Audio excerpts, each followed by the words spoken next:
नमस्कार। ओशो समझाना चाह रहे हैं कि क्यों विज्ञान उस सत्य से बहुत दूर रह जाता है। क्यों आइंस्टाइन ने कहा कि वो सत्य नहीं समझ पाया अपने आखिरी समय तक।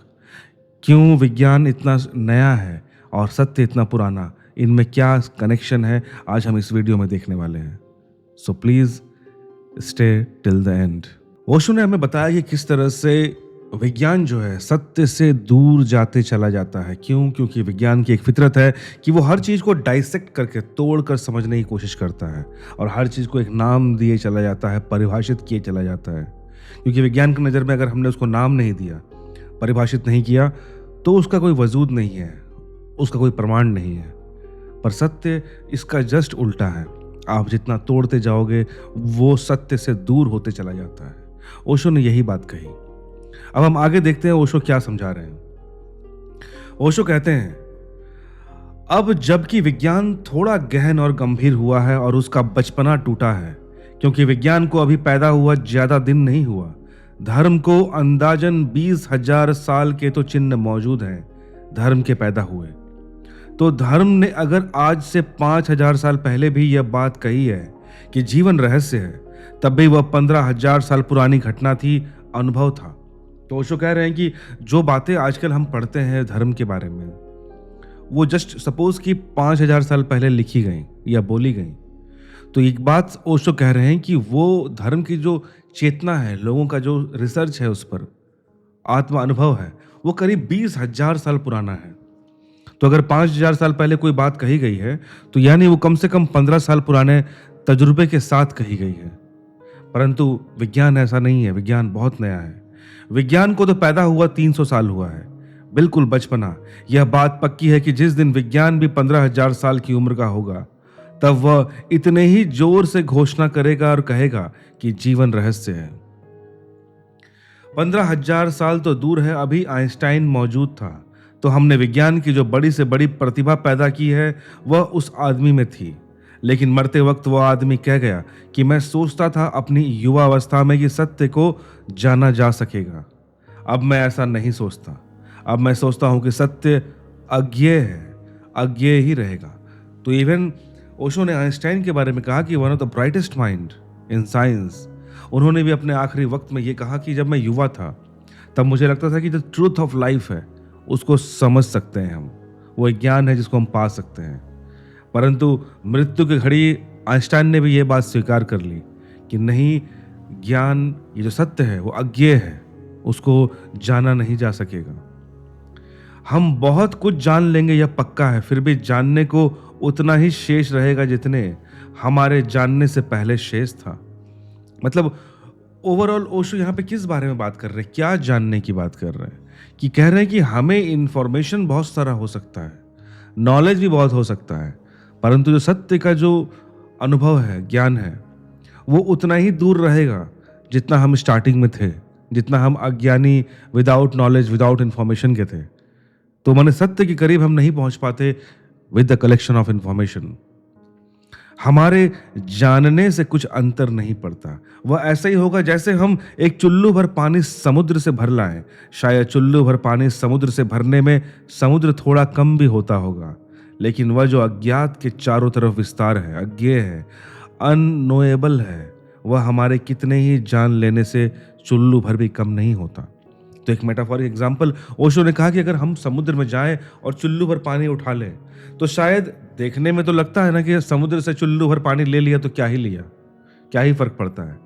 लेकिन थोड़ा सा तो चुल्लू भर पानी हमने कम कर ही दिया ना सागर में। परंतु ये जो सत्य है, जो अल्टीमेट ट्रुथ है, अल्टीमेट नॉलेज है, उसको हम जितना भी जान लें, उसके बारे में, उसके सराउंडिंग में जितना कुछ पढ़ लें, कितना भी समझ लें, परंतु वो सत्य का जो मिस्ट्री है वो चुल्लू भर भी कम नहीं होता। वो इतना डीप, इतना वास्ट है। तो ओशो आगे कहते हैं, धर्म इसे रहस्य कहता है, वह सदा शेष ही रह जाता है, अनजाना, अपरिचित, उतना का उतना मौजूद रह जाता है। रहस्य का अर्थ है 3 चीजें समझ लें धर्म के बारे में। अज्ञान, अज्ञान रहस्य नहीं है। विज्ञान समझता है कि अज्ञानता की वजह से ही यह रहस्य मालूम पड़ता है। माने साइंस को लगता है कि अच्छा, we don't know about something, या फिर we don't have information about something, इसलिए that thing is unknown for us, इसलिए हमें उस रहस्य के बारे में नहीं पता। जिस दिन हम उसके बारे में इंफॉर्मेशन गैदर कर लेंगे, जिस दिन हम उसके बारे में समझ जाएंगे, उस दिन हम उस रहस्य को जान लेंगे। ये विज्ञान का दृष्टिकोण है, is the point of view of science. Okay, वह विज्ञान की भूल है, ओशो ये कह रहे हैं। अज्ञान रहस्य नहीं है, क्योंकि अज्ञान में हमें कुछ पता नहीं है। रहस्य का तो पता होगा ही कैसे, कुछ भी पता नहीं है। ज्ञान भी रहस्य नहीं है, क्योंकि ज्ञान में हमें कुछ पता है। तो ओशो यही कह रहे हैं कि जो रहस्य होता है, जो मिस्ट्री होती है, उसके बारे में सबसे बड़ी क्वालिटी उसकी है कि हमें उसके बारे में कुछ भी नहीं पता, अदरवाइज वो रहस्य क्यों कहलाता। तो क्या बोलते हैं यहां पर ओशो, अज्ञान रहस्य नहीं है। अज्ञान मतलब we don't know something about anything, माने we don't know anything about something, ये हो गया अज्ञान। क्योंकि अज्ञान में हमें कुछ पता ही नहीं है, एकदम हमें कुछ पता नहीं है। रहस्य क्या है वो भी नहीं पता कि रहस्य है भी कि नहीं, लेकिन जो सत्य के बारे में वहां एक चीज तो पता है ना कि हमें रहस्य है कुछ। अब वो रहस्य क्या है ये नहीं पता, लेकिन एक रहस्य नाम का कुछ है, एक रहस्य है छुपा हुआ, ये हमें पता है। पर अज्ञानता में वो रहस्य के बारे में भी नहीं पता होता कि रहस्य भी कोई चीज है कि नहीं। और दूसरा तरफ बोलते हैं ज्ञान भी रहस्य को नहीं पता, ज्ञान भी रहस्य के बारे में नहीं है। क्यों? क्योंकि ज्ञान में क्या हो गया ना कि हम कुछ जान गए हैं।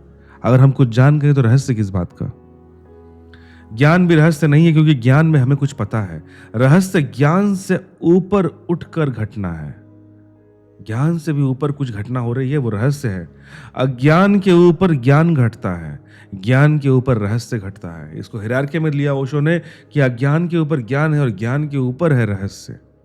तो एटलीस्ट ना तुम अज्ञान से ना तुम ज्ञान से उस रहस्य को जान सकते हो। क्यों? क्योंकि वो इन दोनों के ऊपर है।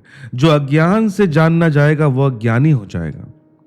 अगर हमें किसी चीज के बारे में ज्ञान नहीं है, नॉलेज नहीं है, अगर हम उसको सीख लेते हैं तो इसका मतलब सिंपली क्या हुआ कि we became knowledgeable about that thing, तो हमें ज्ञान आ गया। और जो ज्ञान से भी ऊपर ऊपर जाने में जाना जाएगा वह रहस्यवादी मिस्टिक हो जाएगा।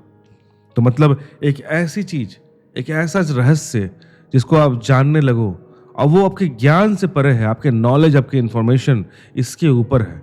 जो भी सांसारिक ज्ञान आपने लेके रखा है ना, नॉलेज, चाहे मेटेरियलिस्टिक, स्पिरिचुअल, जो भी आप उसको नाम दे दो, जैसे ही हम उसके ऊपर उठ के कुछ समझना शुरू करते हैं उसी समय वी बिकेम मिस्टिक, मतलब किसी मिस्ट्री को हम जान चुके हैं या फिर एटलीस्ट उस मिस्ट्री का अनुभव कर चुके हैं।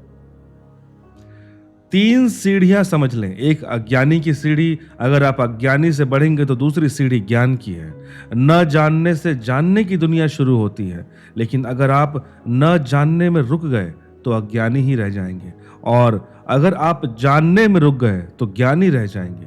अगर आप जानने के भी ऊपर उठे तो रहस्य की दुनिया शुरू होती है।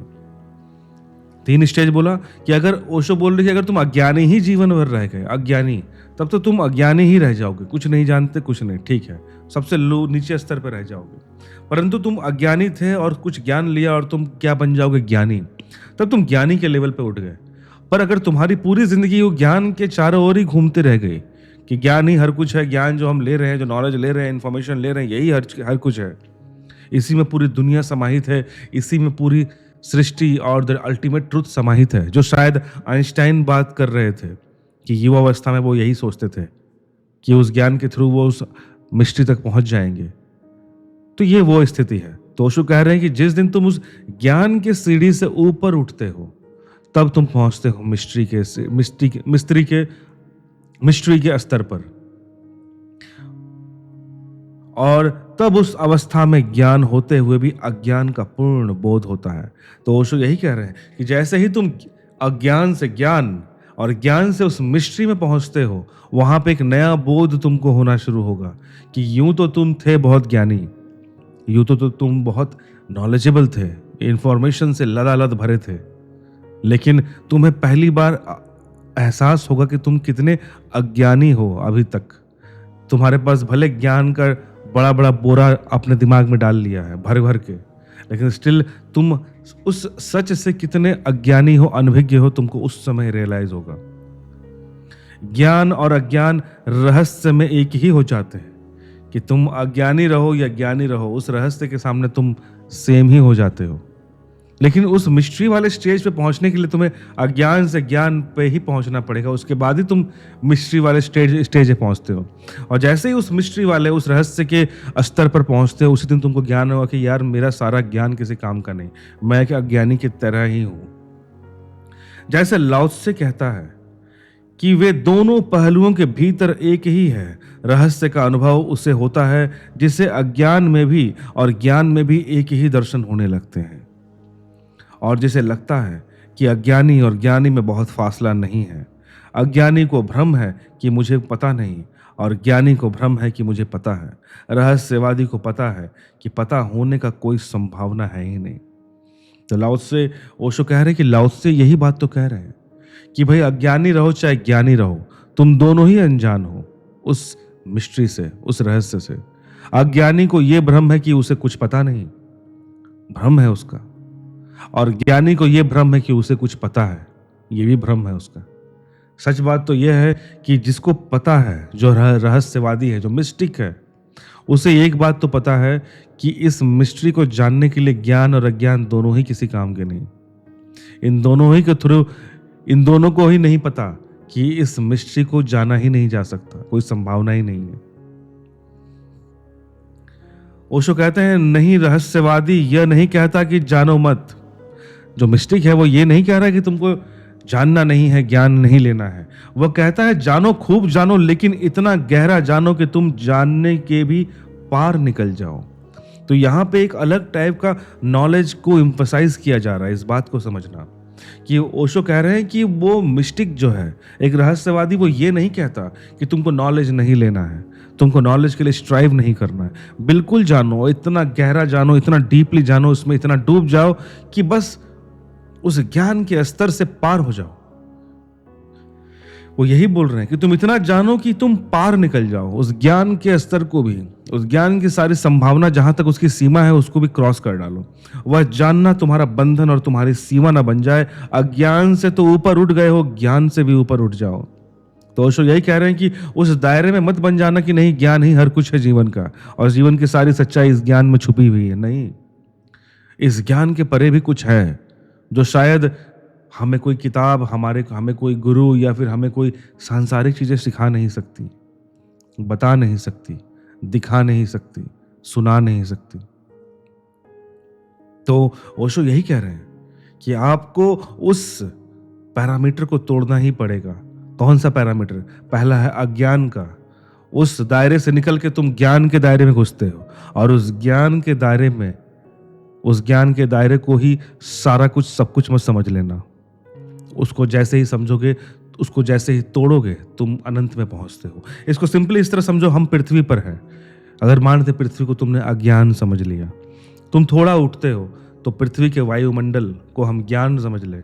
पर अगर हम पृथ्वी के चारों ओर जो वायुमंडल फैला हुआ है, एयर, एटमॉस्फेयर, अगर हम इसी को आकाश समझ के रह गए, तब तो बहुत बड़ी भूल है ना। जैसे ही हम उस एयर, एटमॉस्फेयर से बाहर निकलते हैं, वायुमंडल से निकलते हैं बाहर, पृथ्वी के वायुमंडल से, तब हमें मालूम पड़ता है कि अच्छा, यहाँ तो एक अनंत आकाश छुपा है। पृथ्वी के चारों ओर एक वायुमंडल, और इसके बाहर फिर अनंत आकाश। तो वही बोल रहे हैं कि इस वायुमंडल में मत रुक जाना और ये मत समझने लगना कि यही आकाश है। बहुत बड़ी भूल कर रहे हो। Just cross it. तो आज की वीडियो में बस इतना ही। Please like, comment and share. अगर सब्सक्राइब नहीं किया है तो अगर आपको कुछ और भी पढ़ना है, जानना है, या फिर कुछ बोलना चाहते हो तो प्लीज़ कमेंट सेक्शन आपके लिए खुला है। See you in the next video. Till then, stay healthy, stay happy.